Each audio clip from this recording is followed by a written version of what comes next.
An absolute stunner in the main event. Justin Gaethje knocks out Tony Ferguson, snapping his 12-match winning streak and handing Ferguson his first loss since May 2012.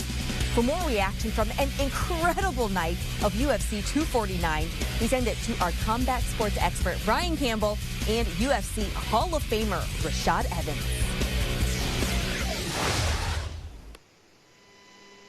The main event of UFC 249 on Saturday promised us action. It promised us savagery. We got both. But how about watching a fighter make the leap to the truly elite status? That's what Justin Gaethje did on this night. Sugar Rashad, I know you're not going to do what we think you're going to do, which is come out in here and tell us all, I told you so. But what can you say about the performance of Justin Gaethje taking everything Tony Ferguson gave him and patiently just kept coming?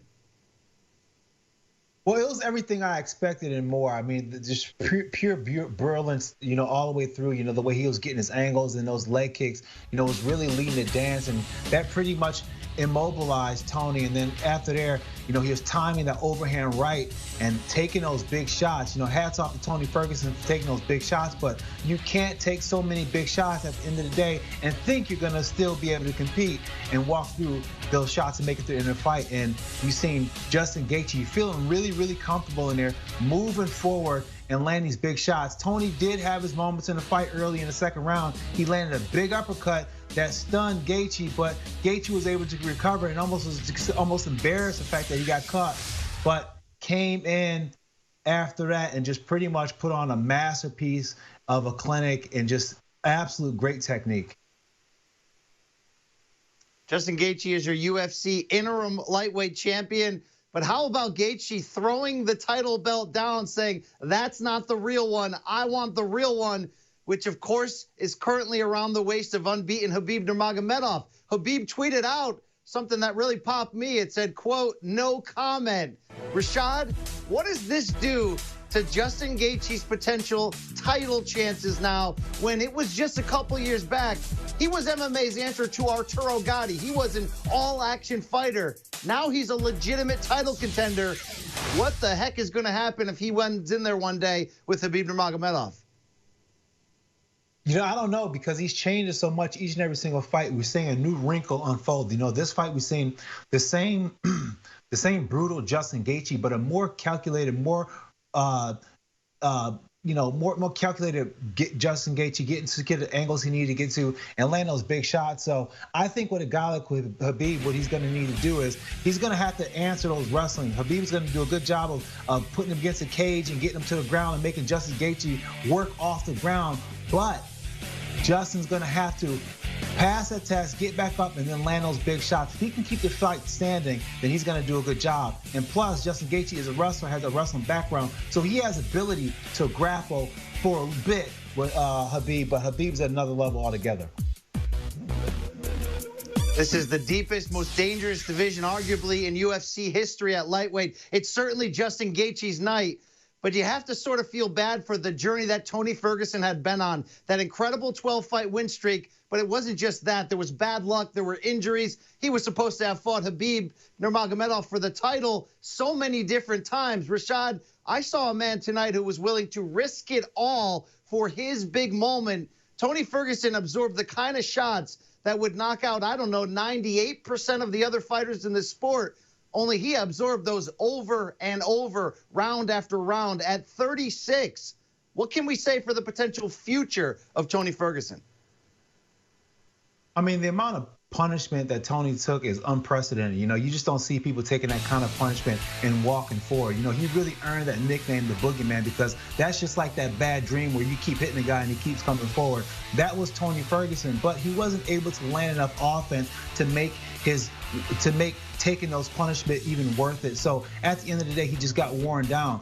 But where does he go from here? I think he needs to just take a little step back and just kind of recover, let his body recover, but then allow himself to have a clean run and just keep on going as far as being competitive as often as he can, getting action as much as he can, because at this age, the starting and stopping is hurting him really bad. And I think that's what we've seen right here, the starting and stopping. I think maybe making weight at 155 was a bad idea a few weeks ago because it allowed his body to peak, and maybe he peaked a few weeks too early. Who knows? Tony Ferguson used to outlasting his opponents. You could see at certain points in this fight, that was certainly his hope. Justin Gaethje just too good at the end of the day. Want to shout out referee Herb Dean for the stoppage in round 5. Ferguson was hurt and wobbled so many times. It was a jab that finally really put him in a very bad way. Even though Tony Ferguson's still on his feet, Herb Dean jumped in and did the right thing. Rashad, we saw a little bit more of a questionable stoppage, though, in the co-main event, a bantamweight title bout with Henry Cejudo making his first title defense against former 2-time champion Dominick Cruz. Only that's not the headline we are going to take with us. Neither is the strong performance from Cejudo. At age 33, the former Olympic gold medalist, the 2-division UFC champion, shockingly retired in the cage afterwards. I think you saw UFC President Dana White's face behind him as it happened. Are you taking this at face value? Or could we see, John Jones had a tweet that alluded to it, maybe a little bit of a contract renegotiation and this being a leverage play? Yeah, I think this may be a contract negotiation. I think that, Henry knows the fact that he needs at least a couple more fights to be able to walk off and ride in the sunset the way that he really wants to.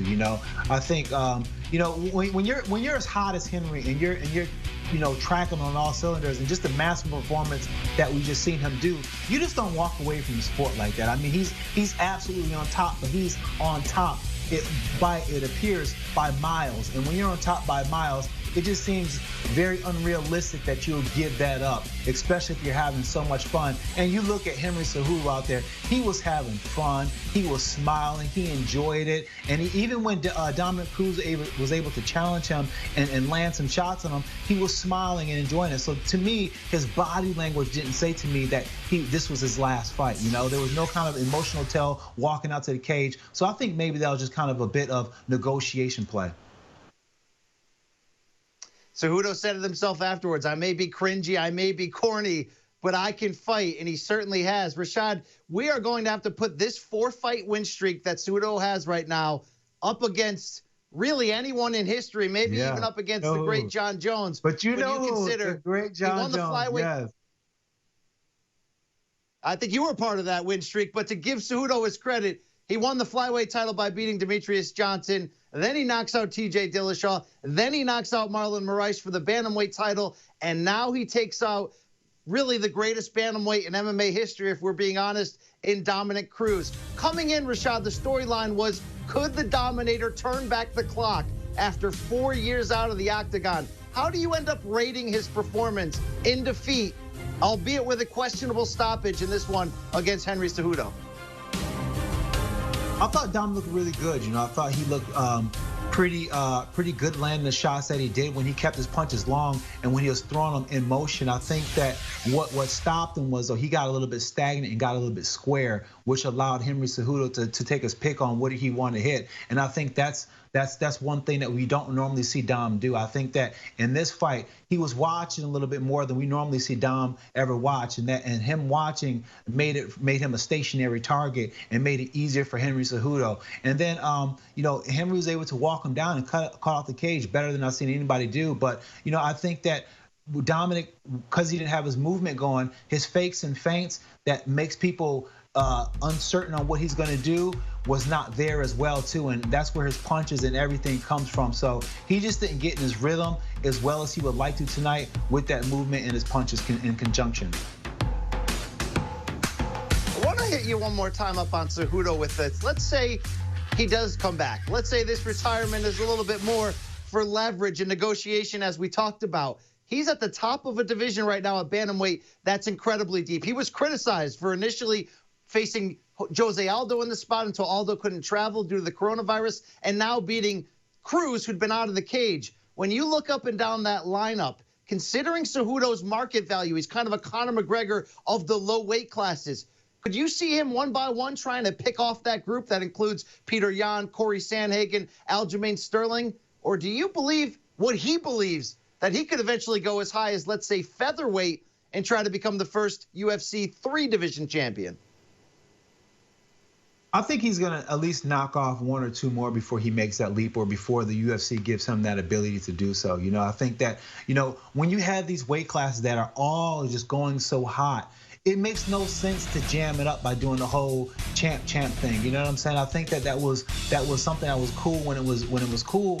But at the end of the day, I think now the weight classes are now starting to get in a position where each weight class is strong in itself, and to jam it up with champ action, that just convolutes the process and brings a whole lot of interim champions if someone gets hurt in the process. So is it even worth it, And at this point, when you have a bunch of killers at 135, like Aljamain Sterling, like Peter Yan, and the rest of their crew that you just named, I mean, you don't need to look too much farther for competition anyway. Just dig right in where you're at.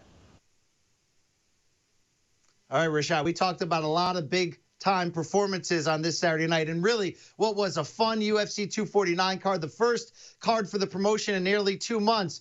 We talked about Cejudo, we talked about Gaethje, but when you sat here on CBS Sports HQ today and was asked early what would be the headline coming out of this, you said that man, Francis Ngannou, who went in there against unbeaten Jair Rozenstruik. Dana White had said before this fight, this would be for a shot at the title against Stipe Miocic, whether they have to wait through Daniel Cormier or not. I don't remember, looking back, how quick it was, because it went by in a blink of an eye. But Francis Ngannou walked through Rozenstruik with a vicious first-round KO, his 4th consecutive of that type. When you're putting together a run like this, you want to talk about scary moments this evening. You said it. He delivered. Francis Ngannou, I don't know if I want to be in the same building as him, Rashad, let alone the same cage. Man, that was some scary stuff right there. And the pressure coming forward, but just the confidence that he had with those punches coming forward. During the presentation, DC was talking about he was coming forward and his head was up, because it was. But he knew he had heat coming with it, and he knew even if he does get caught with a punch, he's gonna be able to take a punch. But that guy that he knocked out, Rozenstruik, he came to my gym and trained for a while, and I got a chance to work with him. And he's a really, really sturdy guy. He has pretty good stand-up, and it's stand-up that you don't really see his punches coming. So he's got a lot of trickiness to him, and the fact that Francis just steamrolled right through him like it was nothing, he's showing that all this time waiting for a challenge, waiting for the chance to fight, he's getting better. So if I was the champion or whoever's at the top, I'm like, yo, let me get a chance to get him in line right now, because if we wait another few months or another year, this guy is going to be completely unstoppable. I think Daniel Cormier said it best on the UFC announce desk tonight. I want to see Francis Ngannou battle for the UFC heavyweight title once more, but I don't want it to be against me. Wow, Rashad, it was a night of headlines, knockouts, action fights, a night we won't soon forget as the UFC kicks off an ambitious 3 fight cards, 8 nights in Jacksonville. No fans, no problem. MMA was back, and boy, did it deliver tonight. Do you want a sports network that delivers everything that matters about the game? The highlights, the picks, the instant analysis, no yelling, no fake debates, no politics. Hit the subscribe button and never miss a moment.